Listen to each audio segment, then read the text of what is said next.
حبايب قلبي، ازيكم؟ يا رب كلكم تكونوا كويسين. انا مرمر. انتوا النهارده معايا في مطبخي، مطبخ كنتاكي. ان شاء الله النهارده هنعمل مع بعض الريش الضاني.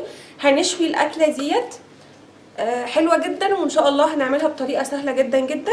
تمام، يلا بينا اقول لكم ايه هي الخطوات. بس عايزه اقول لكم حاجه قبل ما اقول لكم يعني الخطوات، ان الريش الضاني مش زي اي لحمه، لا دي ليها معامله خاصه. لازم تتبل كويس جدا جدا، ولازم تتبل فتره يعني كافيه، ممكن 5 ساعات او يوم بالكتير علشان الطعم يظبط معاكي. تمام، دي حاجه مهمه جدا لازم يعني تعمليها. اوكي، بس كده.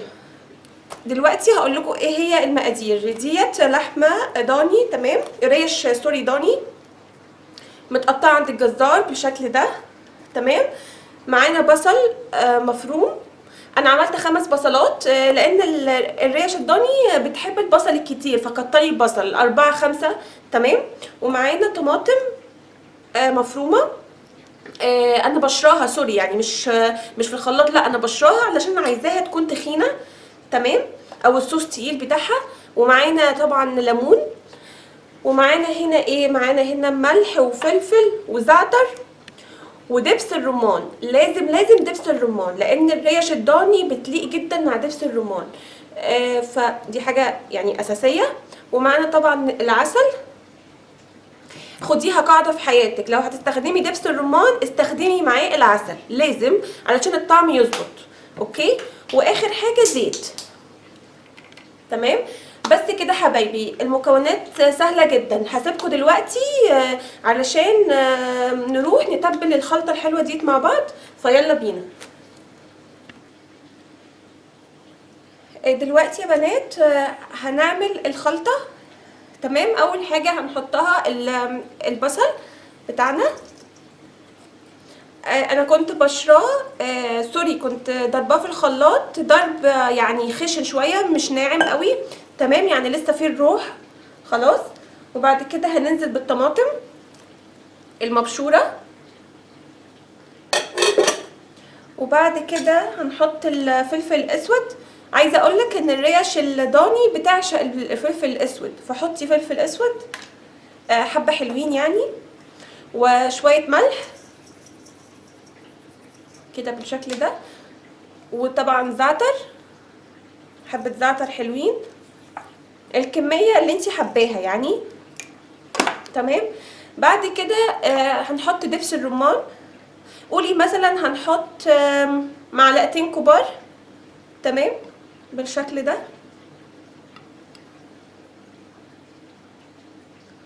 طبعا لو كميه يعني الريش عندك يعني اقل من اللي عندي، فحطي المكونات تكون اقل. يعني مثلا حطي 3 بصلات، حطي 3 طماطميات، وحطي حبه دبس رمان صغيرين. يعني قللي في المكونات لو الريش عندك قليله. خلاص، بعد كده هنحط طبعا العسل زي ما قلت. بسم الله. مش قادره اقولك بقى ان دبس الرمان ده هينفع معاكي في اكلات كتير، فحلوه قوي ان انتي تجيبيه عندك في البيت وتستخدميه في اللحمه والكبده، يبقى حلو جدا. ان شاء الله هبقى اعمل لكم اكلات بدبس الرمان عشان تعرفوا هو بيستخدم في ايه. تمام، وبعد كده هنعمل الليمون كده زي ما احنا شايفين.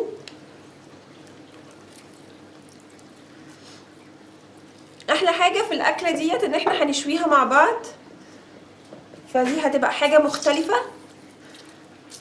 تمام، انا حاطه هنا يعني 3 ليمونات، مش مشكله، في واحده وقعت اتزحلقت مني فمش مشكله. خلاص. تمام، هنقلب الحاجات الحلوه دي مع بعض كده كويس كويس. وهنحط زيت. لو عايزه تحطي زيت زيتون حطي، بس انا هحط زيت عادي اللي هو زيت اكل. تمام، بالشكل ده. وهنقلب كويس. بصي بس كده انا كده خلصت الخلطه بتاعتنا. هنبتدي ننزل الريش بالشكل ده. بسم الله. لازم تتبلي الريش الضاني عشان تديكي احلى طعم. اوعي تعمليها كده وعلى طول على النار، لا ما انصحكيش ابدا. كده هنقلب كويس.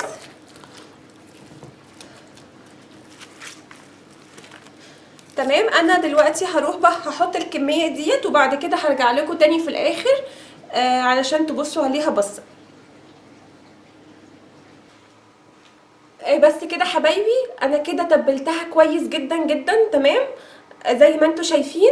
بعد كده هجيب الفويل خلاص وهغطي عليها زي ما انتوا شايفين كده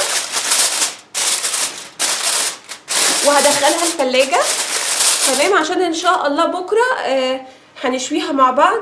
لازم الخطوه دي يا بنات ارجوكوا ارجوكوا يعني كل ما الريش تقعد في التتبيله كل ما هيبقى طعمها يجنن وتحفه. عايزه اقولك اوعي طبعا لما تجيبي الريش تشيلي الدهون اللي موجوده فيها، لا ده بالعكس، ده هي الدهون دي اللي هتعمل طعم وريحه في الشوي فظيع. بس كده حبايبي ان شاء الله اشوفكم بكره واحنا بنشوي الريش وتصبحوا على الف خير. ورجعت لكم تاني حبايبي. ادي اللحمه بعد ما طلعت من التلاجة قعدت يوم كامل. تمام انا دلوقتي هشويها على الفحم زي ما انتوا شايفين كده.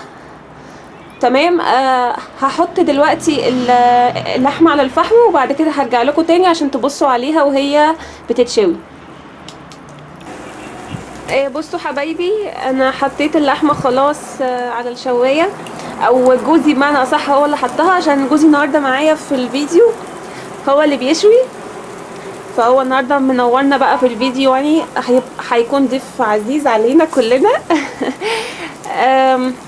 فهو عمال وريهم. طيب شفتين عمالين دول دي لازم علشان تقعد كل شويه يهوي على اللحمه علشان النار ما تطفيش بتاعه الفحم. تمام شايفين اللحمه عامله ازاي؟ مش قادره يعني اقول لكم ان الريحه حلوه جدا جدا. بس كده هرجع لكم بقى كل شويه عشان تبصوا عليها بصه وبس حبايبي. حبايبي خلاص كده اللحمه خلاص استوت. تمام زي ما انتوا شايفين كده انا بحاول اقرب لكم اهوت. شايفين اللحمه؟ سوري بقى على البخار اللي بيطلع ده.